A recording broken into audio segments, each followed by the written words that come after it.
Las células eucariotas y procariotas son los bloques que conforman a toda la vida conocida, desde las bacterias hasta los seres humanos. En este video veremos cómo se diferencian estos dos tipos de células. Pero antes nos tenemos que preguntar, ¿qué son las células eucariotas y procariotas? Las células eucariotas son el tipo de célula que encontramos en todos los organismos multicelulares, como son las plantas, los animales, los hongos, pero también los encontramos en organismos unicelulares, solo que estos son más complejos. Estas células son más grandes y con una estructura y una función más compleja. Por otro lado, las células procariotas son más pequeñas y se encuentran en organismos unicelulares, como las bacterias y las arqueas. ¿Cuáles son las diferencias entre las células eucariotas y procariotas? Existe una gran cantidad de diferencias entre las células eucariotas y procariotas. En este video veremos las 4 principales diferencias. Organización estructural. Las células procariotas son células más simples y pequeñas, que carecen de un núcleo definido y organelos membranosos internos.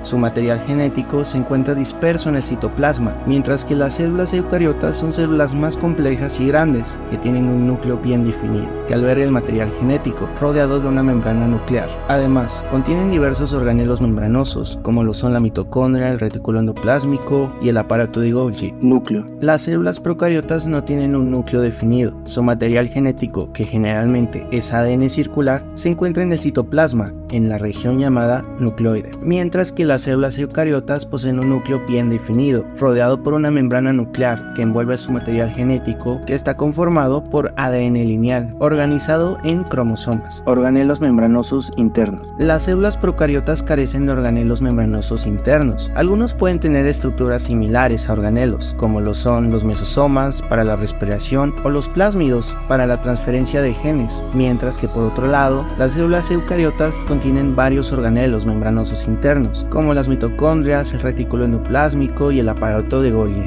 Reproducción. Las células procariotas se producen principalmente por fisión binaria, donde la célula se divide en dos células hijas idénticas, mientras que las células eucariotas se reproducen por mitosis, un proceso en el que la célula madre se divide para dar lugar a dos células hijas genéticamente idénticas, aunque también pueden reproducirse por meiosis para la formación de las células sexuales, lo que conocemos como gametos. Las células eucariotas y procariotas tienen características distintivas y cumplen funciones específicas en los organismos en los que se encuentran. El estudio de estas células y sus diferencias es esencial para poder comprender la diversidad y la complejidad de los seres vivos. Como pudimos ver en el video, la célula eucariota es una célula sumamente compleja, donde tiene una gran variedad de organelos que cumplen con una gran variedad de funciones sumamente importantes. Y si quieres saber las principales funciones de cada organelo, suscríbete y ve el siguiente video.